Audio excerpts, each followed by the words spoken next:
boys and girls. You ready? Yep. Well, wait, is that already screened? Ready to go. Okay. I'm ready. Oh, wait. David, you need another minute, sir? Do you care to wear mics or not? If you want me to, I will. It's just been better. Okay. You okay? Yeah, Just totally run a fine. little pellet? That won't have any effect on the sound, will it? No, it just stays straight. Yeah. Let me know if this is good. I'm ready. Are you picking up the mic well? Yeah. All right. Is this okay, David? Perfect. Awesome. Thank you.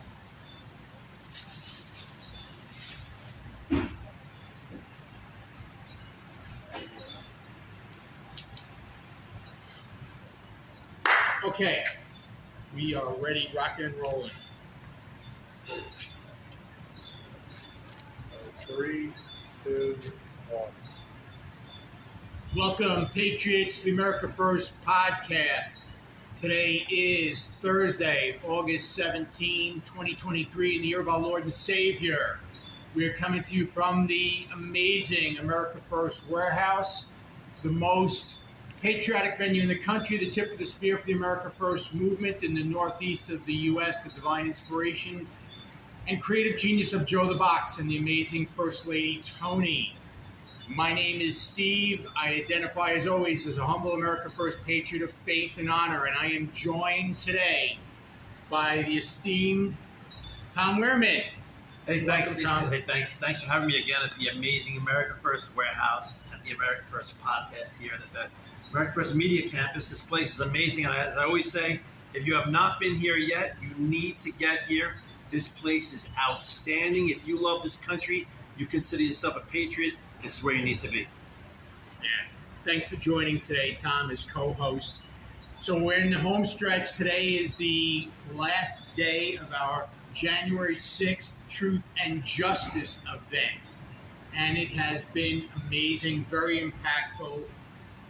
What we're trying to do here, folks, is real simple. It's to expose the false narrative, put a spotlight on what really happened, to expose the truth, because truth and justice must prevail over the evil lies, deception, and corruption that is running rampant in our country today. We need to do this to save America. We have a lot of these folks, these January 6th political prisoners that are being persecuted.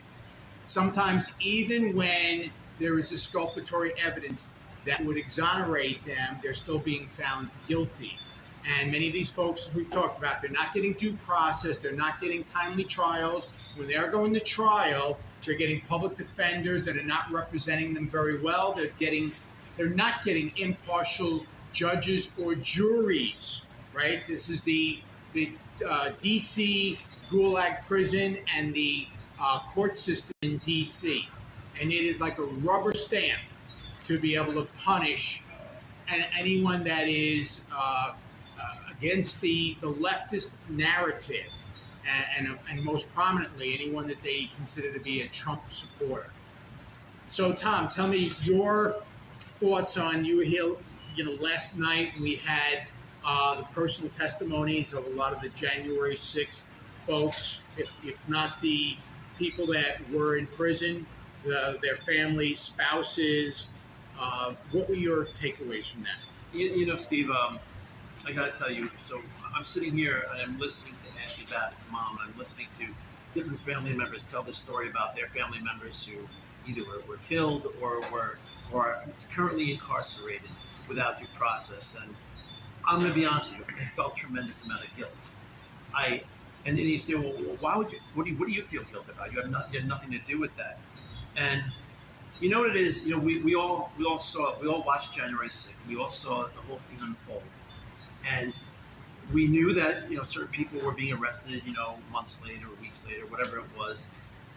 But then life, your life just takes over in your life, and you forget things. You're not paying attention. You're getting caught up in maybe the news of the day, Right. And you're not focused on those people on January 6th who were put into jails without due process, and then you just go about your life, and then Also, I'm sitting here last night and I'm seeing wives, I'm seeing mothers, I'm seeing family members telling their story, and we're talking about stories of complete injustice, of where we have our government killing citizens, unarmed citizens, and no recourse is being taken against them. We got people sitting in jail for 2.5 years without proper justice being done for them, without a speedy trial, without really any strong evidence to even be for the public to even see.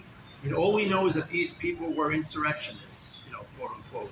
And but we forget about these things, right? If you're going along your daily life, and I see these people telling their stories, and honestly, I had just tremendous guilt that I've not been doing enough to support these people, and it really it makes me think to myself, get out of your own head, Tom, get into somebody else's life, see what you could do to make a difference. Right. Right. So we've said this before, Tom. When you have two justice systems or a dual justice system, you really have no justice at all, and that is what we're facing today. The whole thing absolutely was a Fedsurrection.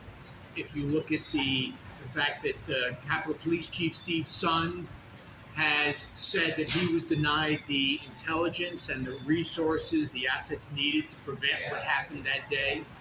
By the way, one of the articles on Gateway Pundit earlier this month, D.C. police officer admitting in an audio, non-uniformed police will have candy stripe barrel, and when we go undercover as Antifa in the crowd, right?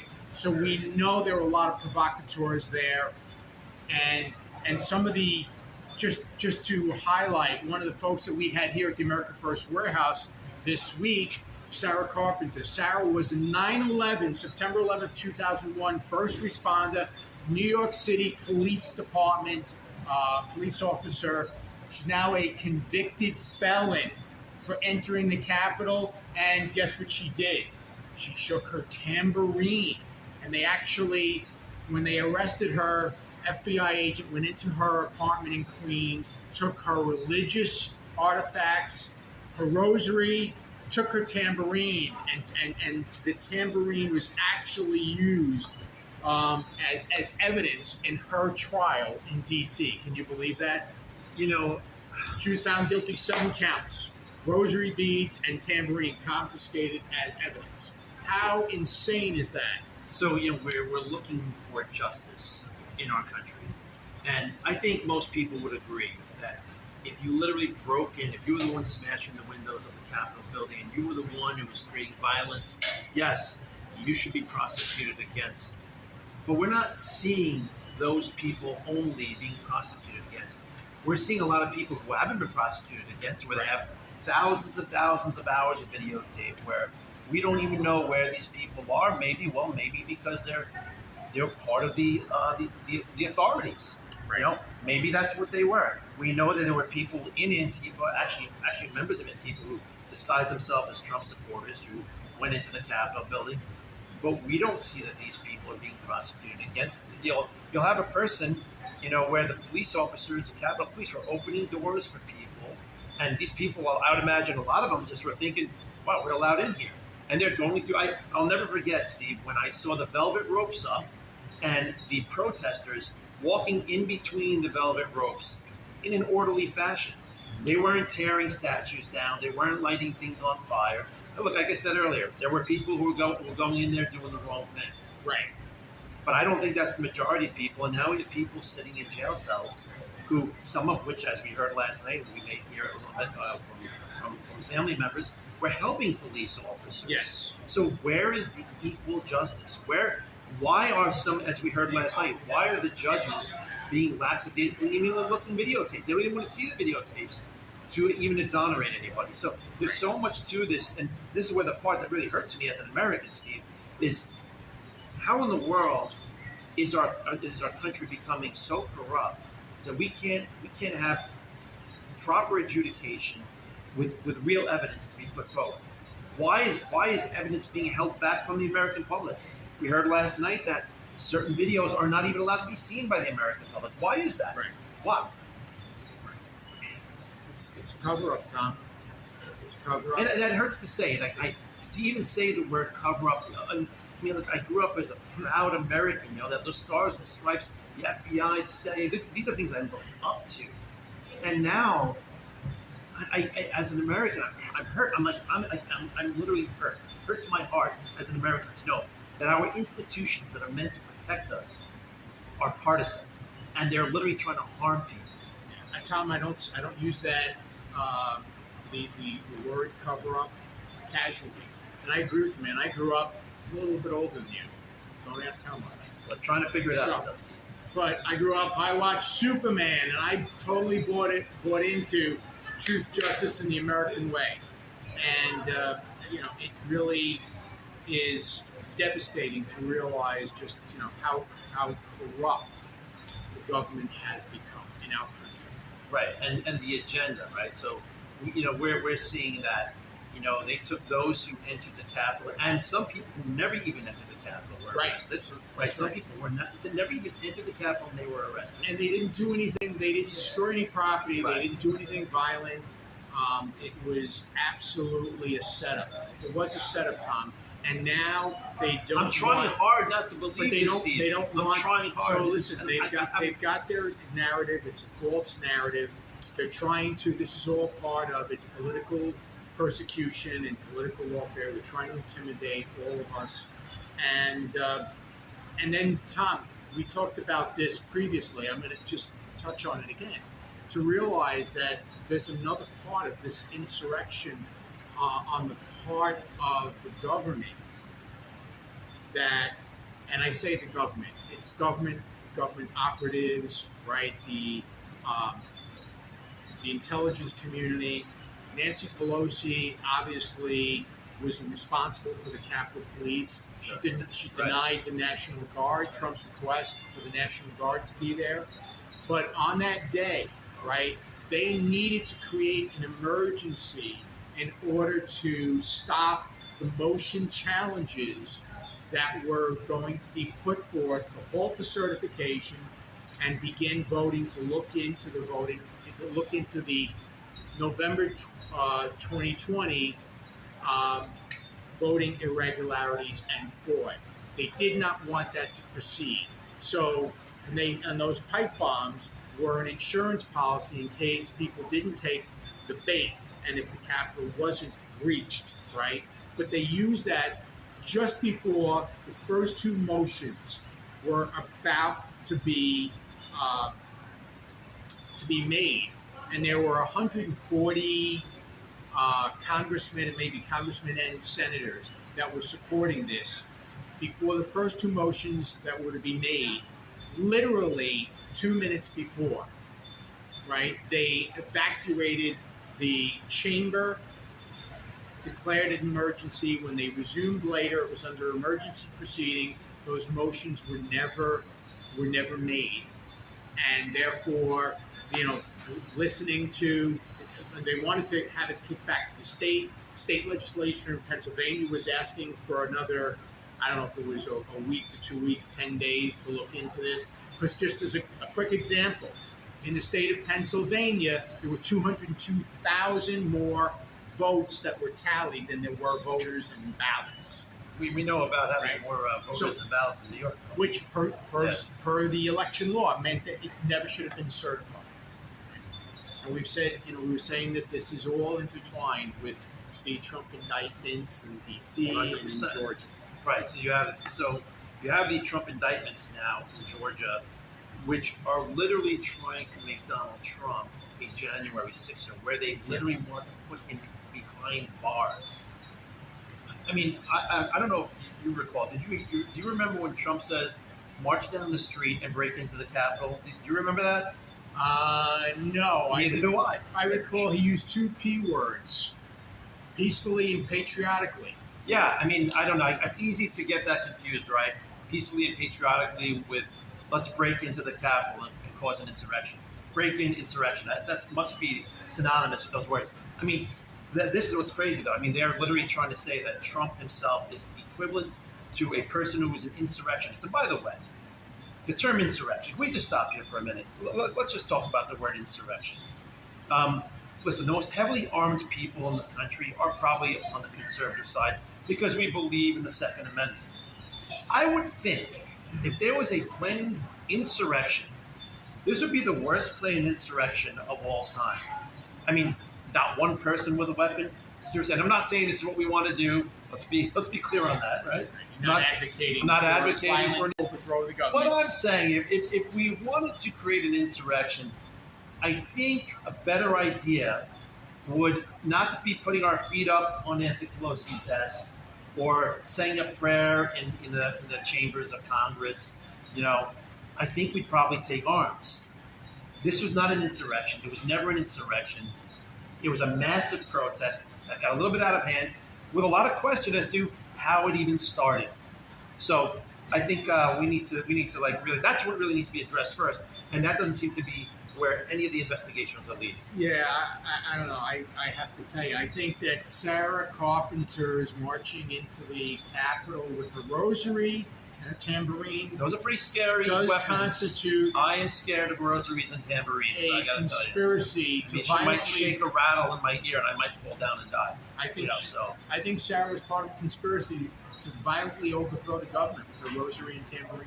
it is pretty frightening stuff. I It gotta is. tell you, So maybe whip that rosary, or maybe I get a bead in my eye or something like that. I don't know. Yeah. So, Tom, you talked about with the Second Amendment, and this is one of the things that I find very telling as well, right? So within the Constitution's checks and balances, and this is something that came from an article written by J.B. Shirk at the American Thinker website, and he's a brilliant writer. But he says that the people have three principal powers to use against the federal government, and those three principal powers are their vote, their free speech, and their Second Amendment. Okay, and today elections are not trusted. We Right. know that there is rampant fraud in our elections. And there's an unwillingness to investigate it from the Uniparty. What's the Uniparty? It's both the Republican and establishment Democrats. There's an unwillingness. We know right here from New York, where we have New York Citizens Audit, who's done an audit of every single county in New York and have found literally millions of problems with the voting system. Yet our legislators in New York State and nationally are not doing anything about it. Yeah, and there's folks doing just Herculean work on New York Citizens Audit. They are led by heroes. Raleigh Those Hornick. people are heroes. They're doing amazing work. And just to your point, one of the things they found with the New York state election in 2020 was there were 338,000 more votes tallied than there were people that voted in person, same day, early in person, as well as mail-in ballots. So this is like Tom, I say, I mean, that's not a clerical mistake. 338,000 more votes. 338,000 more votes tallied. And again, per state law, never should have been certified. So the elections are not trusted, and we know that they should not be trusted. The federal government censors political speech and dissent, and there is the ongoing effort, the never-ending desire to try to deprive law-abiding Americans of their right to own and possess firearms to defend themselves, their property, their loved ones. So, in essence, the federal government has stolen the people's power. There's always been political differences between parties and groups of people, but there was a time when the Constitution was still a revered document in this country. And right now, we have a group of people, and like I said, it could be uniparty, but we know it's predominantly on the left. They have literally no respect for the Constitution, and that includes people in the FBI, in the CIA, in the NSA, because they don't respect privacy rights. They're not respecting speech. I mean, where are our antitrust laws being applied anymore also? I know it's not necessarily directly constitutional, but where are the antitrust laws? We have social media, which pretty much, Facebook, Instagram, YouTube, they literally own entire swaths of the social media landscape, and they are consistently limiting free speech, constantly. So Yeah. we are in a time right now where our Constitution is at risk. Right. Don't have free speech. You don't have the truth. You don't have. If you don't have truth, you can't have freedom without the truth. So I mean, just to add to the Second Amendment, right here in New York, they just passed a law where, in order to buy a weapon or ammunition, you now have to pay a surcharge to New York State because now they've taken over. Anytime you buy ammunition, they're going to know that you have to give your information. Not just when it's purchased with a credit card, you're paying cash. That information is going to them. Anytime you buy a weapon, it's going to them. And they add an additional $2.50 for every time you buy ammo, and an additional $9 for every time you buy a weapon. when did that go into effect? The effect date, I don't know. I just read about it yesterday. Yeah. Yeah, so it's draconian efforts to more tyrannical rule in our country, in our state. And, where is the Constitution? It's the one document that ensures people's freedom, and it's being trampled on. Yeah. So, the true conservatives, American First Patriots, we do still revere the Constitution. Unfortunately, the left tramples all over the Constitution. Constantly. Yeah. Yeah. You mentioned about the Uniparty, and the last thing I'll say before we cut to a break here, with respect to the Uniparty, I don't know, did you see that the former Lieutenant Governor of Georgia, Jeff Duncan, right, celebrating Trump's indictment in Georgia and saying this is the opportunity to take back our party? Jeff Duncan from the America First warehouse, a voice in the wilderness. It is never going to happen. You're not taking back the Republican Party. The America First movement is taking over the Republican Party, and we are never going to bend the knee to the likes of you, Jeff Duncan, and the establishment rhinos. It's never going to happen. And that's what's really amazing right now, and it's really it's a positive development, right? Where in the past everybody just trusted our Republican leaders. If they had an R next to the name, those were our guys. But I think we've really been woken up in the last few years to see that our enemy is not, and I think it's Donald Trump, to be honest with you. I think it's Donald Trump that exposed, who the Republican establishment really was when they rejected him from the word go. When he came down that escalator, they didn't want him. They looked at him as a threat. He's not part of our boys club. And when he woke everybody up, a lot of people who've been sleeping, including myself at times, listen, I thought, everything was about the Republican Party, not realizing that this establishment thing is killing our country right now. It's killing us. It's killing the Republican Party. And we have now woken up a sleeping giant called the America First movement, and that is what's going to move this country forward. Because if it doesn't, it's over. Yes, yes. And Carrie Lake said it just the other day as well. The America First movement is the only thing that can really save this country. When we come back from the break, we will talk about the indictment in Georgia, election irregularities, more than just irregularities, right, in Georgia. And we can talk about what America First really means, why it's desperately needed to save this country, along with Donald J. Trump as the next president. That's right. All right. We'll be back in a moment, folks.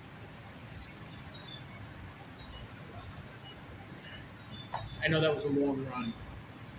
Yeah, about 20. Yeah.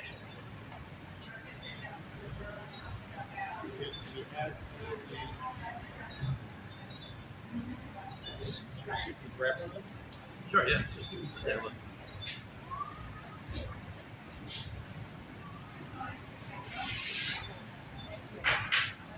Good, how are you doing?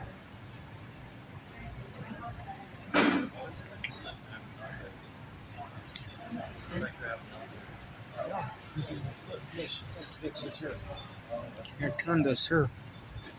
Yes, okay. They wouldn't do it over here. Looks straight to me. Hmm? Looks straight to me. Want this? I don't need to be Got this sure. here. Around. Let's do it afterwards. Travis, how do we get a third mic? Can we do that real quick? Joe had asked. How do you feel? Well, that's first thing from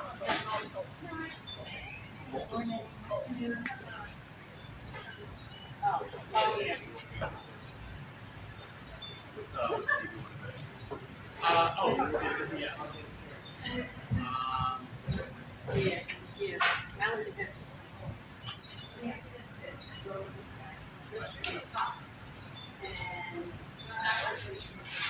I don't know if he wants to have the same chair or not.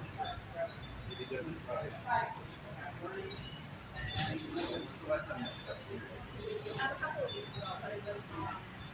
Okay, so on this little box that's mounted to the side, where the microphones go in, there's a slot for a third one. Yeah, today makes 2 years. Yeah, oh yeah.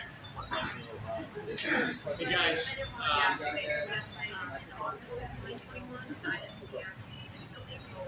as soon as we come back, I'm going to make mention of the sports games. I'm sorry that I didn't do that at the beginning. I No meant big to deal. do that early. I introduced Tom, and then I No big deal. had a brain fart. No big deal. Yeah, yeah, so he could, yeah. Good. I mean, it's so terrible to say that, but No, like, that makes sense. Alright, how many listening?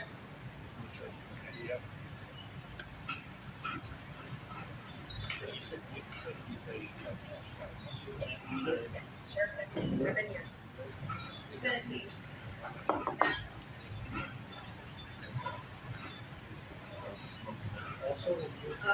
We have cabins there.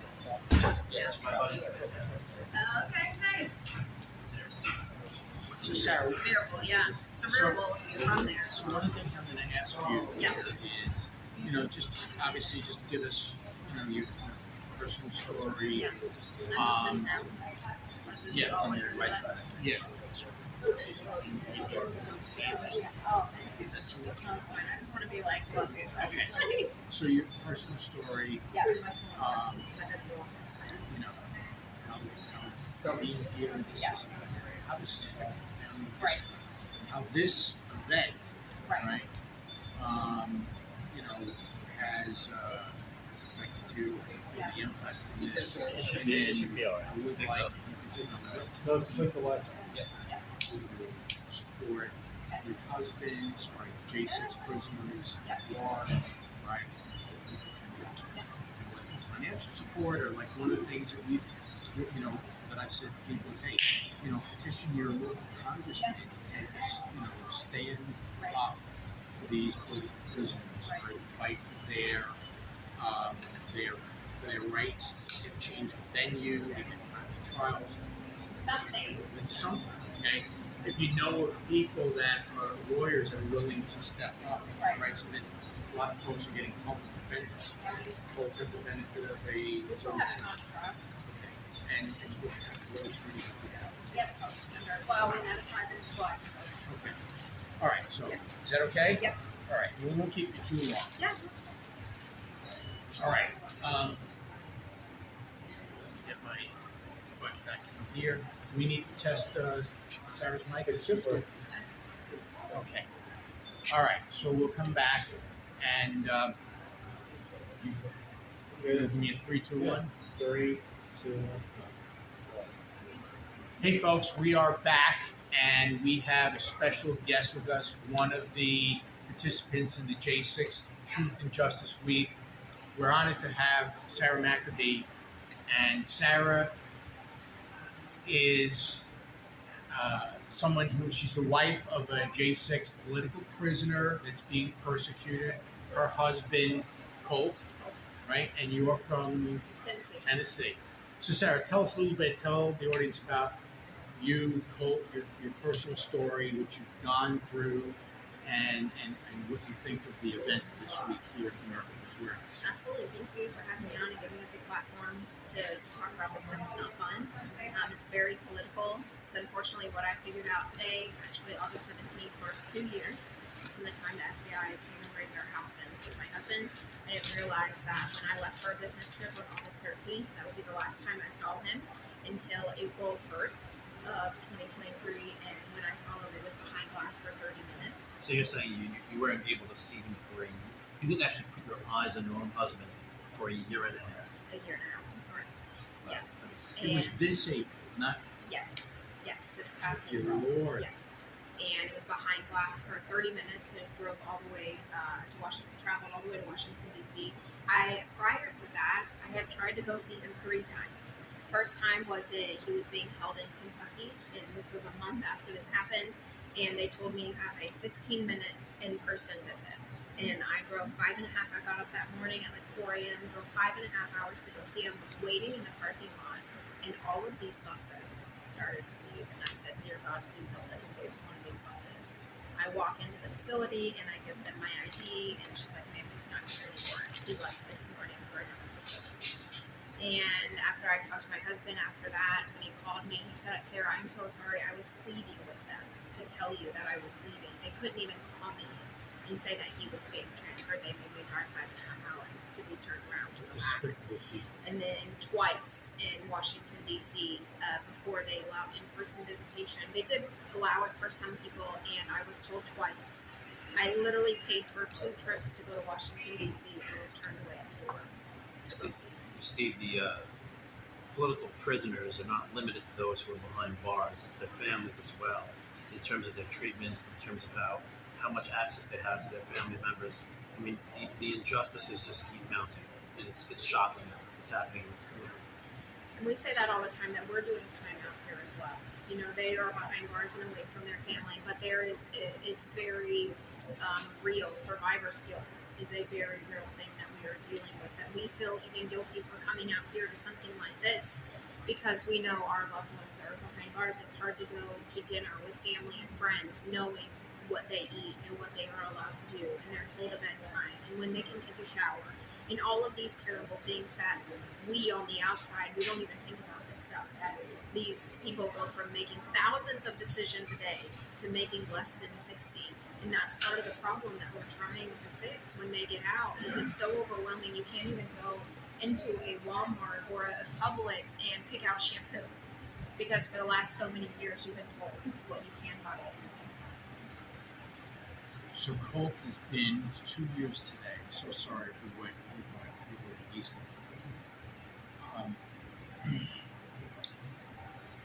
And he still hasn't had a trial. No, so we were supposed to go to trial, jury trial starting September 25th was starting jury selection, but as of this week they're looking at pushing it again. This will be the 3rd time that they pushed it, and it's looking like it's January again. And it would be in D.C. No change of venue. Right. No change of venue. And he's got a public defender. Yes, so we had a public defender at first, because you're like, just in this whirlwind, what do you do? What's going on? And he had a really good public defender out of Nashville, but then when it got moved to DC, he needed another person. Well, he was one of 700 at that point. They had no public defenders, so they were going off of another list, and I was like, let's just wait a second. I will look for a private attorney. That's what you're told. Go get a private attorney. They're so much better than public defenders. Spent thousands, tens of thousands, over $50,000 on an attorney that for a long time did nothing, and we threatened to fire them, and then they would finally do something. And then I had a very prestige attorney that I was speaking to about this case that said, "Sarah, why are you spending your entire life savings on attorneys when it's no change of venue? He's going to be convicted on pretty much every charge. If you win 1 or 2 charges, it's a win total." And he said, "Go get a public defender, save your money for sentencing and appeals." There's a 97% conviction rate right now in Washington, D.C. It's hard to digest this, is it not, Steve? It's like, you know, when you hear from a family member, it's right. It's one thing to hear a little news clip on the news every once in a while. Maybe Tucker was talking about it, but honestly, not many people are even talking about it anymore. It's like out of your mind now. Now you actually meet them tongue-tied. But it is a nation that these things will not happen. The corruption gets exposed. Notice, like I said earlier, for those who did wrong, fine, penalize them. For those who didn't, we need justice. So Colt, law enforcement, Yes, 7 years law enforcement officer. 7 years.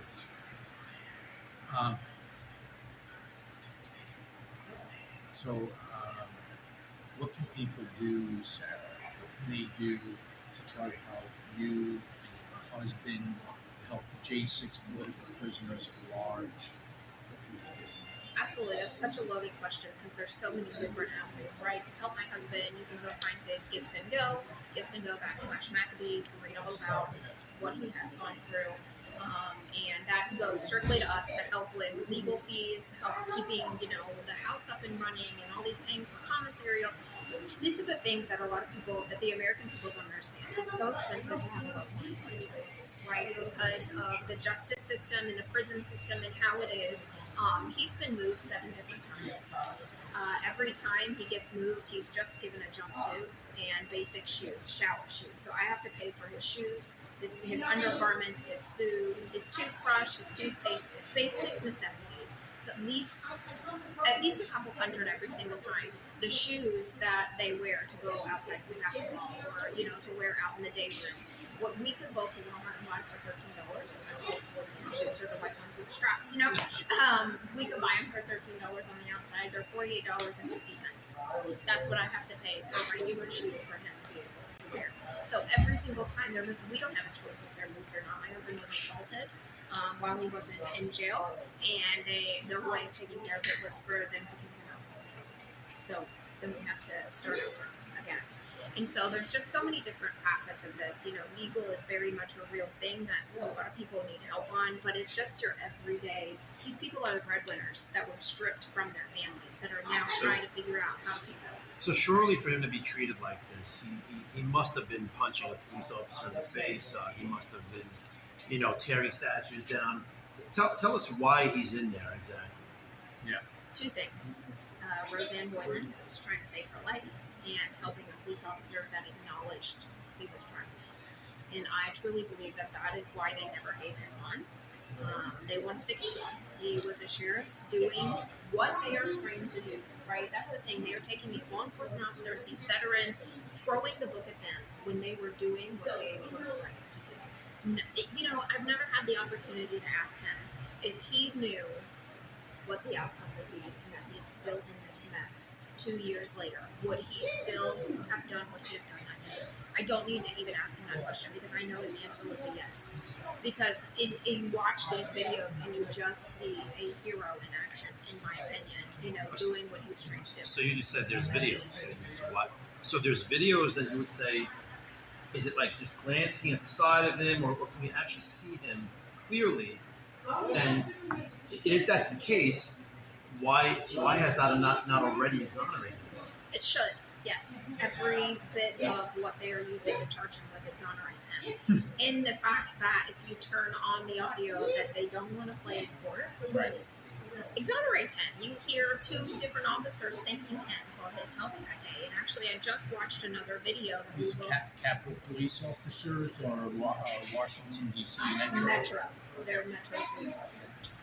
And that's who was in the Lower West Terrace Tunnel. That's where all of his contact was. And that's what happened in the bond hearing.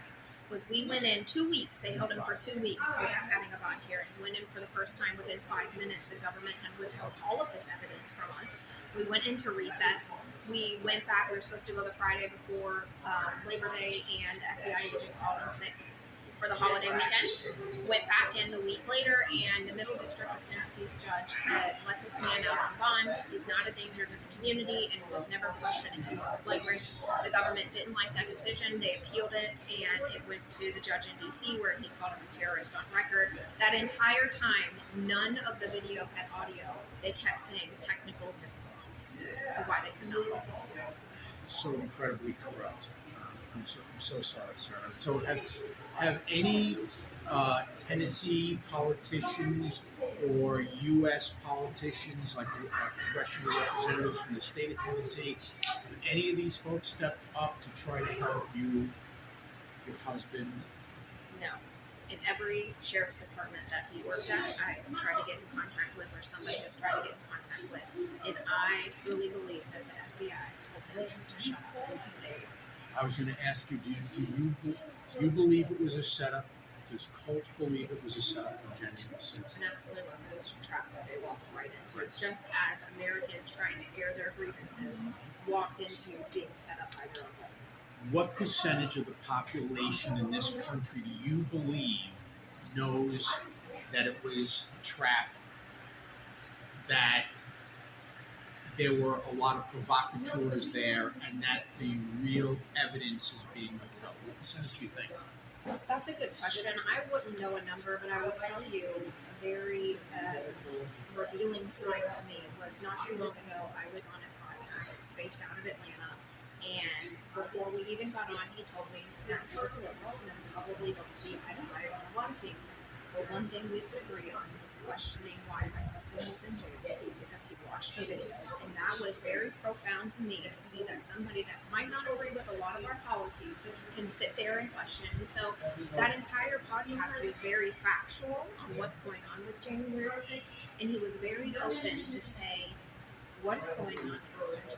And I believe people are starting to wake up and realize there were very bad things that happened. Like you said, hold these people accountable. If we're going to play by the rules, let's play by the rules. If we're not, we're not. There's not one side or the other side. But there are people that need to be held accountable for that day. But these people that are incarcerated and have been charged with January 6th crimes are overcharged and overpunished. So, your husband never entered into the Capitol? Correct.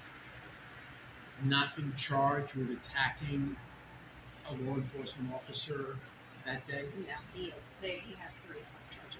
He has 3 assault charges. Every time he went to pick up the officer that was on the ground, they charged him with assault of the deputy. So they took his good deed and they're using that against him.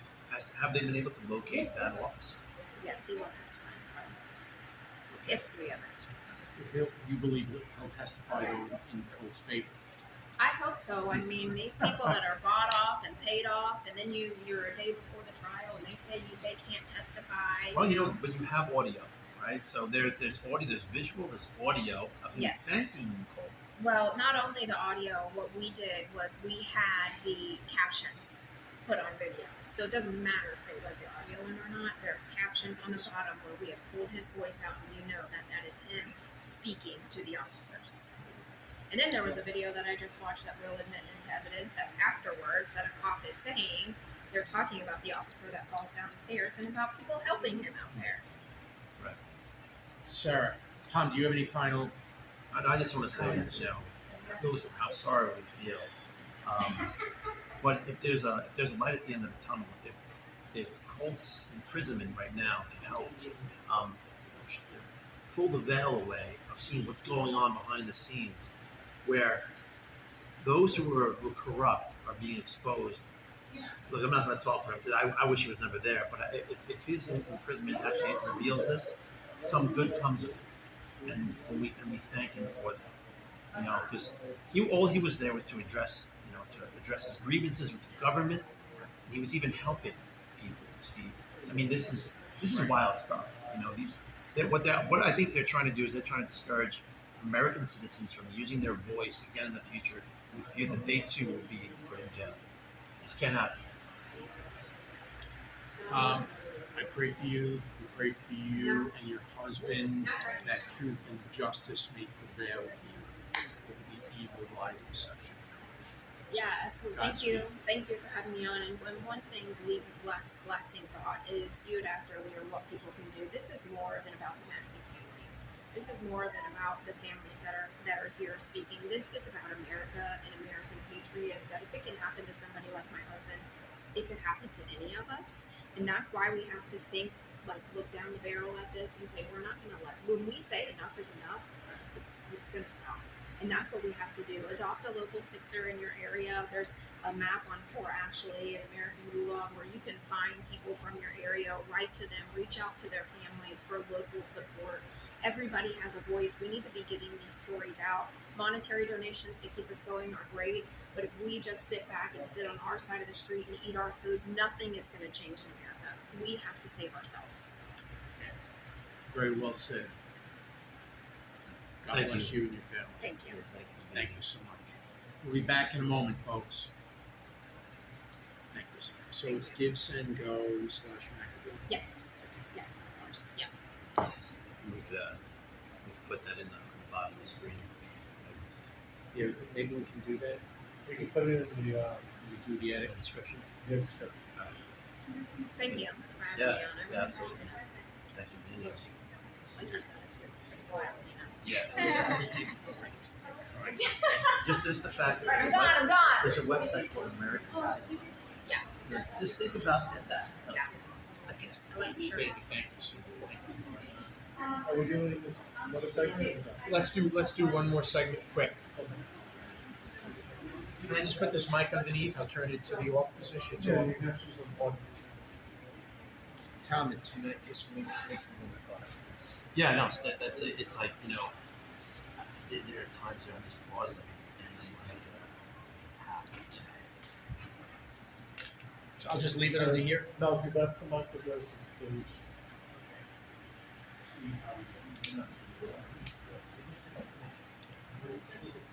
Big, one more story.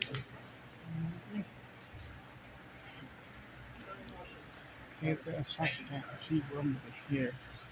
Don't see YouTube. I'm going to go too long. Yeah. Anyone who rumble on YouTube. But you gotta fix it.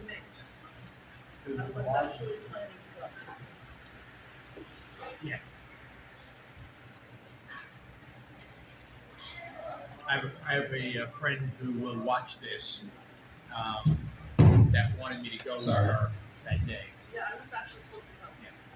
And my wife was sick with cancer, and I said, "There's no way I'm doing that." Yeah. So, anyhow, all right. Give me 1 second. Just gonna bring this back to life.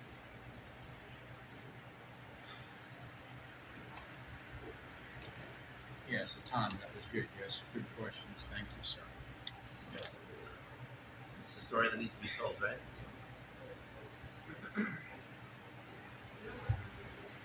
Okay, ready?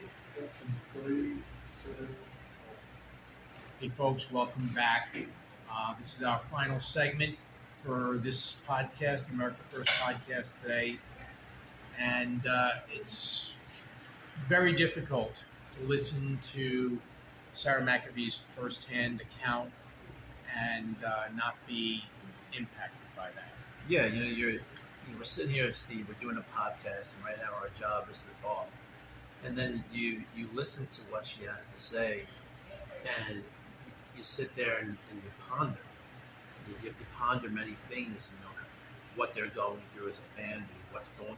And she painted a real picture for us as to his experience in jail. Where you go from making a few thousand little decisions every day, and now you only make 60 decisions, and then moving in from jail to jail, and what that does to the family, and then the grander scheme of things, what's actually happening to our country right now. And this is you just sit back and you're like, this is not what our founding fathers envisioned. This is not what they sacrificed for. 1776 means something because it was a small band of Americans. It wasn't a lot. Remember, most Americans, like today, just want to sit back and they don't want their feathers ruffled. They want to just go about their day doing the same thing. But what did it take? It took a small band of passionate people who loved freedom, who made a difference, right? And I feel like we're in that same area of the country right now, right, where we have a lot of people who may just be disgusted, may not like the situation, but are not willing to sacrifice. But it's going to take people like that, like Sarah and her husband, and Ashley Babbitt, and the people who literally sacrificed for our nation to maybe make the change. And that's what we need from the regular American citizen, is to not just watch the news anymore and just be satisfied with being pissed off because they don't like what's going on. It's time that the American citizen stands up and says, what can I actually do?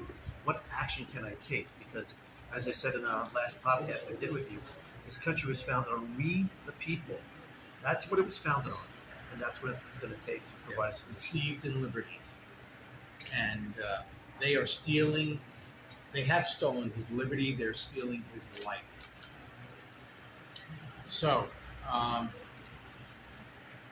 Tom, the indictment of Donald Trump in Georgia by Fannie Willis, this is the 4th indictment.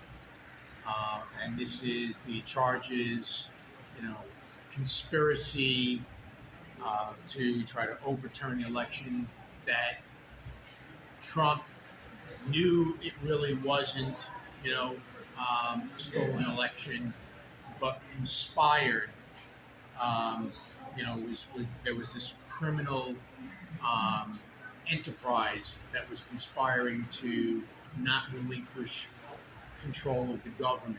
So they're and as the people have said, right now we're effectively, effectively, Jonathan Turley, Alan Dershowitz. Jonathan Turley is just a brilliant constitutionalist. He's not a politician. He's not a partisan act. They've said this is you're really trying to now charge somebody for challenging election results, right? And we you're know gonna try to- we know there's never been anybody else who's ever challenged an election result. I mean, Stacey Abrams would never have done something Right. like that when she lost, in her governor's race. You're She right. never did that, right? Did she? Dershowitz said that what the Trump campaign was doing is exactly what Al Gore's team did in 2000, right? With the Sure, of hanging course. chads and challenging that. And even having alternate electors in place and sending them. So the thing is that they're gonna try to find you guilty. They're gonna try to prove somebody's state of mind. So what are your thoughts on this? So, well, if you're going to try to prove somebody's state of mind, then you literally have to ignore what was actually said, right? March patriotically and peacefully. This is what was said. I mean, is there a subliminal message in that somewhere, Steve? Is it like back in the 80s when they would play records backwards and then you'd pick up these subliminal messages from Donald Trump? How they go about this, I mean, they try to create a narrative. But I'll tell you what.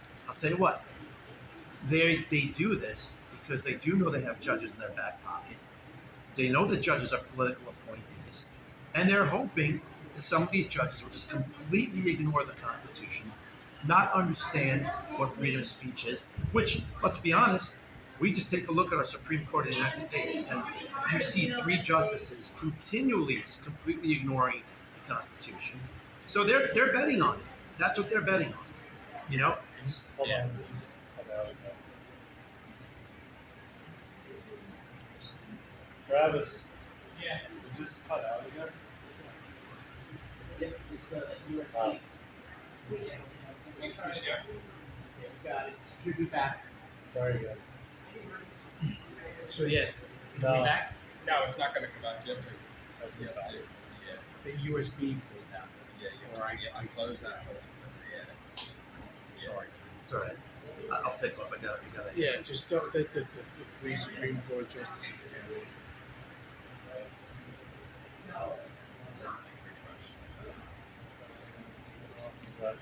You have to re-add the audio. Also. Sorry about that. I don't know what the hell. That USB was just. And I didn't pull my leg back. I gotta be careful. Okay. All right. So Tom, we'll start. So yeah, 3, 2. 3, 2, 1. So, we have 3 Supreme Court justices who simply ignore a lot of constitutional precedent. It's almost like they don't even understand that these are the highest justices in the land. The question I have, though, and here's where I'm struggling, Steve, is are these charges being brought against Trump in a real effort to convict the man, or are they being brought against him in an effort to derail his presidency? This is because we know that political games are played by the political parties. I mean, you'll have candidates who do nothing wrong, and then the political parties will just stick some sort of lawsuit. It could be petition fraud. They may say, we know here in New York that all the grassroots candidates were labeled as having done petition fraud on their petition signatures. And we know the real reason why that was done, to try to bankrupt their campaigns, take time away from campaigning itself, and it's an effective strategy. I also think, are they just trying to fatigue the public on Trump? Even Trump supporters, are they trying to fatigue? So there's a lot of questions as to what the motivation is. But the thing is, when you're doing all of these things, you're showing you do not care about our Constitution. I got a huge problem with that.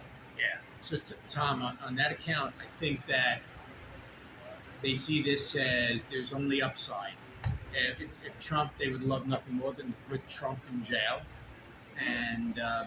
but at the very least, yes, they want to tar him, derail his candidacy, and derail the conservative America First movement as well.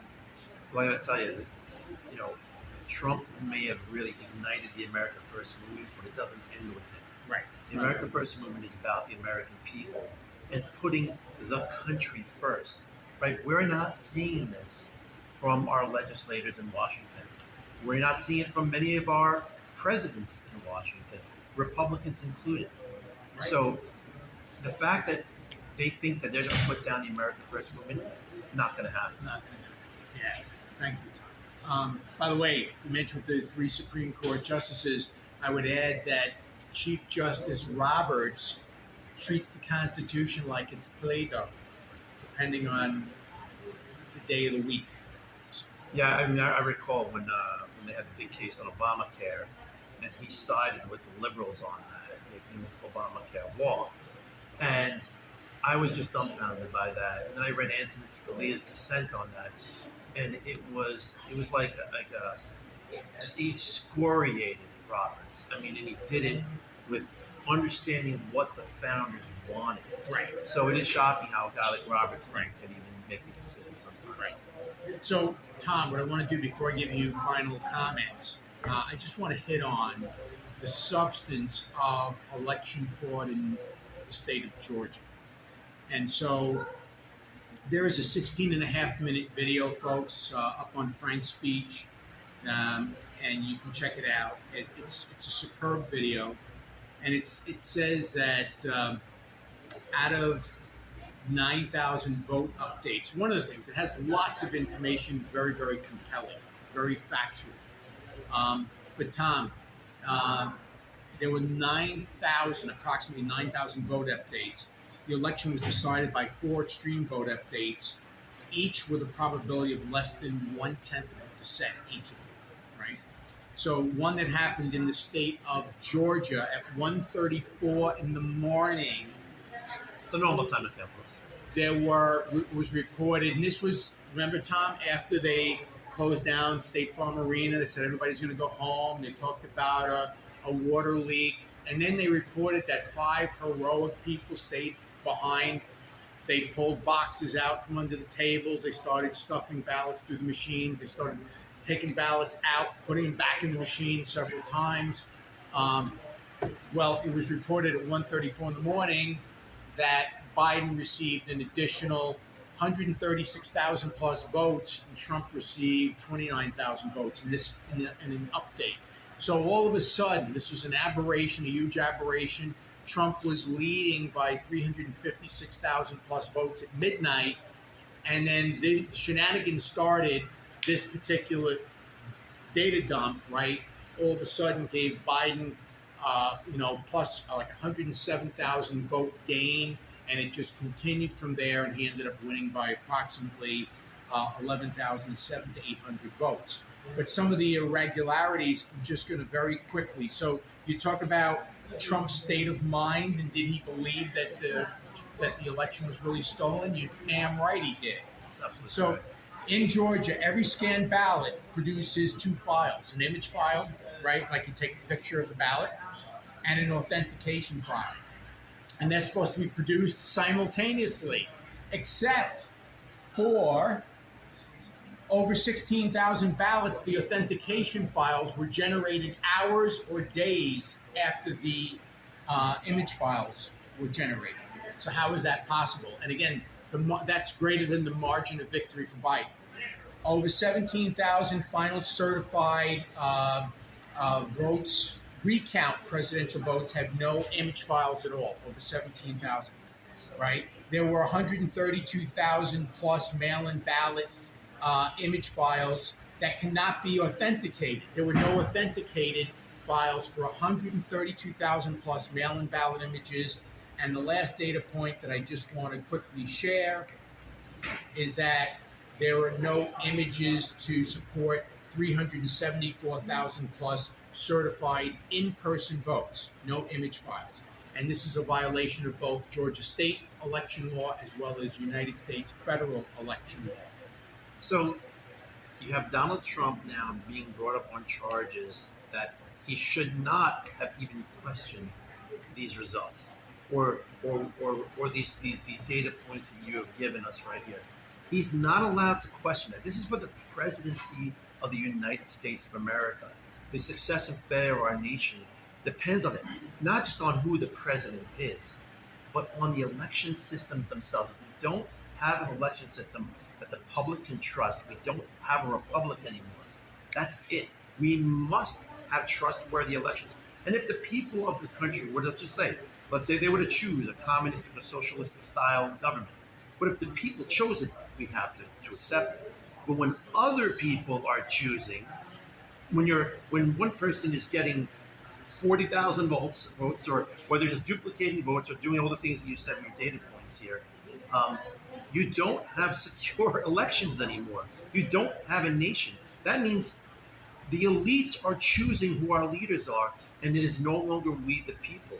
It is the elites are the people. And that's why we talk about the biggest problems that are facing the country. To me, that's at the top of the list right now. It has to be. Yeah. If you don't have trustworthy elections, you don't have a nation anymore.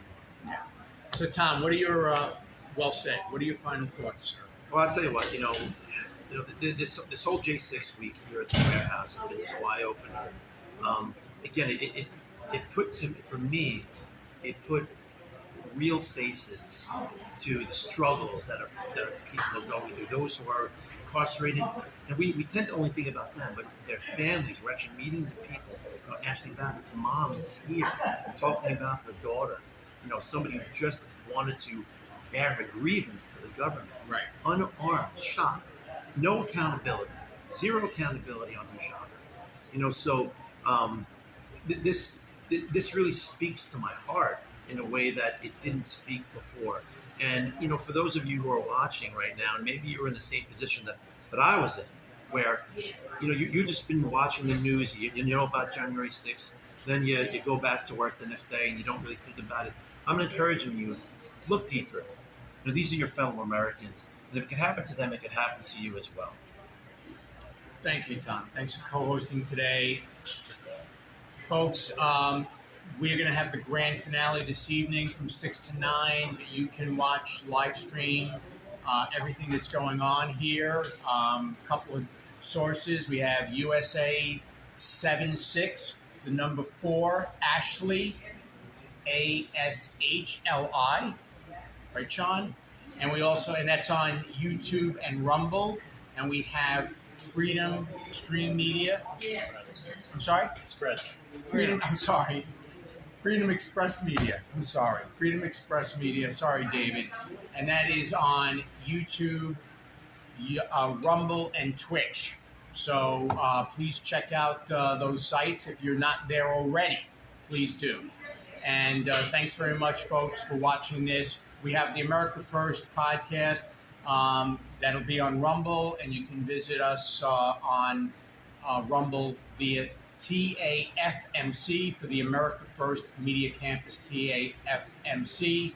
We also have, turning to something a little bit more positive, we have the next edition of That Show Tonight, tomorrow night, Friday, August 18th, here at the America First Warehouse, sketch comedy show that is the creation of the hilarious Michael Loftus. So join us for that.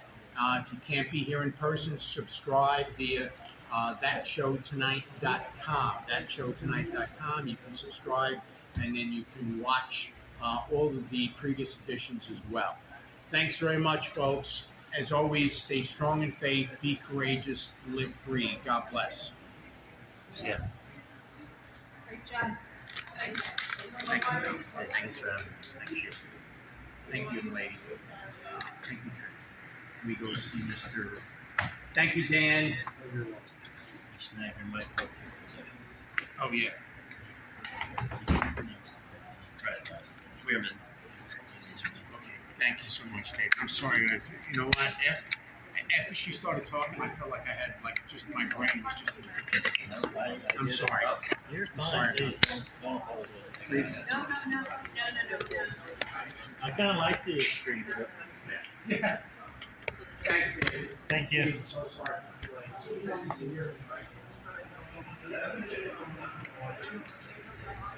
Alright, so I'm going to be a little while before anything else is popping, so I'm not going to stay live.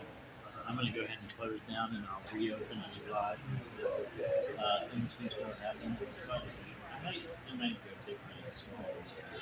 You guys.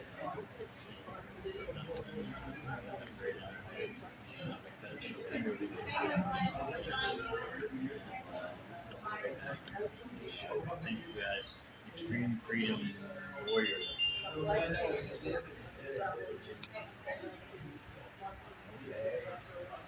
Extreme. I like extreme.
Hey guys, we're gonna walk around for a little bit here. Tonight's last night here, so me and Freedom Social Media are going back to DC to be back on the Freedom Corner. So this is your opportunity now to see what we have here in New York. And we're going back to DC. So I'll be at the Freedom Corner tomorrow morning. Tomorrow night, sorry.